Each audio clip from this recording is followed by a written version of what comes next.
রাজধানীর গুলশান 1-এ ঢাকা উত্তর city corporation মার্কেটের কাঁচা বাজারে আগুনের ঘটনায় পুড়ে গেছে প্রায় 2 শতাধিক দোকান।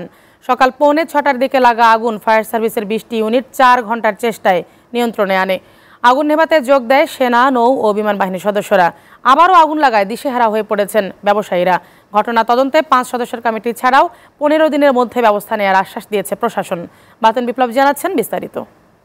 1,49,100 টাকা, আর একটা ছিল 2,59,000 টাকা। ওইটা আর ওই যে পাইকারি সেল দিছে। গুলশানের ডিএনসিসি মার্কেটের কাঁচা বাজারের এমন অসংখ্য ব্যবসায়ী আগুনের ঘটনায় দিশেহারা।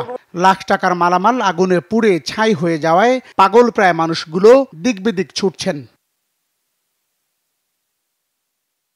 ভোর 5:48 লাগা এই আগুন নিয়ন্ত্রণে ফায়ার সার্ভিসের 20টি ইউনিট কাজ করে। পাশাপাশি ফায়ার সার্ভিসকে সহায়তা করতে যোগ দেয় সেনা, নৌ ও বিমান বাহিনী সহ আইনশৃঙ্খলা বাহিনীর বিভিন্ন সংস্থার সদস্যরা। তবে এই ঘটনায় কোনো হতাহতের খবর পাওয়া যায়নি।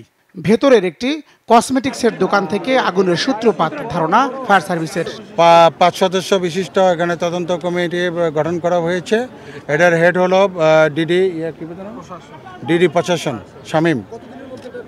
এটা আমরা 7 কার্য দিবসের ভিতরে এটার আমরা রিপোর্টটা করবো। আমরা এখানে আমাদের অনেকগুলো এর আগের অগ্নিতে অনেকগুলো ছিল, সুপারিশ ছিল, যেটা সিটি কর্পোরেশনের কাছেও আছে। প্রায় 3.5 ঘন্টা চেষ্টার পর আগুন নিয়ন্ত্রণে আসে। তবে ধ্বংসাবশেষের আশপাশে ব্যবসায়ীদের হাহাকার থেমে নেই। তো সেগুলো ওখানে যদি আমরা ডকুমেন্টারি কাউকে হাজির করতে পারি তাহলে হয়তো তারা ইচ্ছা করে দেওয়া করবে, কিন্তু হাজির না করতে পারলে সেই ক্ষেত্রে তাদের আন্তরিকতা ছাড়া আর কিছুই করার নাই। আগুনটা লাগছে কেমন এটা মনে করেন বলতে মনে করেন আগুনটা লাগছে ঘাট আছে, ঘাটে বললাম দি স্যার আমরা পানি দিয়ে অনেক চেষ্টা করছি। আর এমনি 20 লাখের মতন আমার কালকে রাত আমি মাল ঢুকে গেছি, ফুল লোড করে গেছি আজকে দোকানদারি করবো। হ্যাঁ, এখানে আপনাদের দেখতেছেন যে অবস্থা কি, আমাদের অবস্থা আপনারা নিজেরাই দেখেন। দোকানের কি অবস্থা, দোকানে কোনো কিছু না, সব বাইরের চকলেট, আমাদের বাইরের চকলেট বিস্কিট আমরা সবাই মাল সাপ্লাই করি। ঘটনাস্থল পরিদর্শনে যান ঢাকা উত্তর সিটির মেয়র আতিকুল ইসলাম।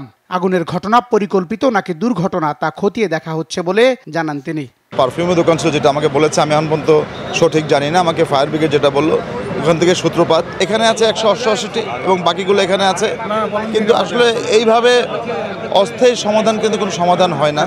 আমরা মনে করি এটা স্থায়ী সমাধান দরকার। এদিকে ঘটনাস্থল পরিদর্শনে গিয়ে গৃহায়ন ও গণপূর্ত মন্ত্রী জানান আলোচনায় বসে 15 দিনের মধ্যে এর স্থায়ী সমাধান করা হবে। যেখানে যে ঘটনা ঘটছে সেটাকে শুধু কথার কথা নয়, তার প্রেক্ষিতে আমরা কঠোর ব্যবস্থা নিতে যাচ্ছি। আমরা গতকালকে পরিষ্কারভাবে বলেছি যে মানব সৃষ্ট ঘটনার কারণে যদি কারো মৃত্যু হয় সেটাকে আমরা অবহেলাজনিত হত্যাকাণ্ড হিসাবে গণ্য করব। মাননীয় প্রধানমন্ত্রী সার্বক্ষণিকভাবে এই সকল বিষয়গুলোকে মনিটর করছেন। সার্বিক বিষয় তদারকি করে দ্রুত ব্যবস্থা নেওয়ার কথা বলেন মাহবুবুল আলম হানিফ। আমি মেয়র সাহেবকে বলেছি যে এটা একটা স্থায়ী সমাধান খুঁজে বের করার জন্য। 2 বছর 3 বছর পরই এখানে আগুনে পুড়ে আমাদের ক্ষুদ্র ব্যবসায়ীরা ক্ষতিগ্রস্ত হবেন, সর্বশান্ত হবেন, জানের নিরাপত্তা নিশ্চিত হবে, ক্ষতিগ্রস্ত হবে। এটা আমরা দেখতে চাই না। আমরা চাই একটা স্থায়ী সমাধান। আমরা আশা করি যে এর আগে 2017 সালের 3 জানুয়ারি ভোরবেলা একই মার্কেটে আগুনের ঘটনা ঘটেছিল। এরপর অস্থায়ীভাবে দোকান তৈরি করে মার্কেটটি চালু করে ব্যবসায়ীরা। বাতেন বিপ্লব, এসএ টিভি, ঢাকা।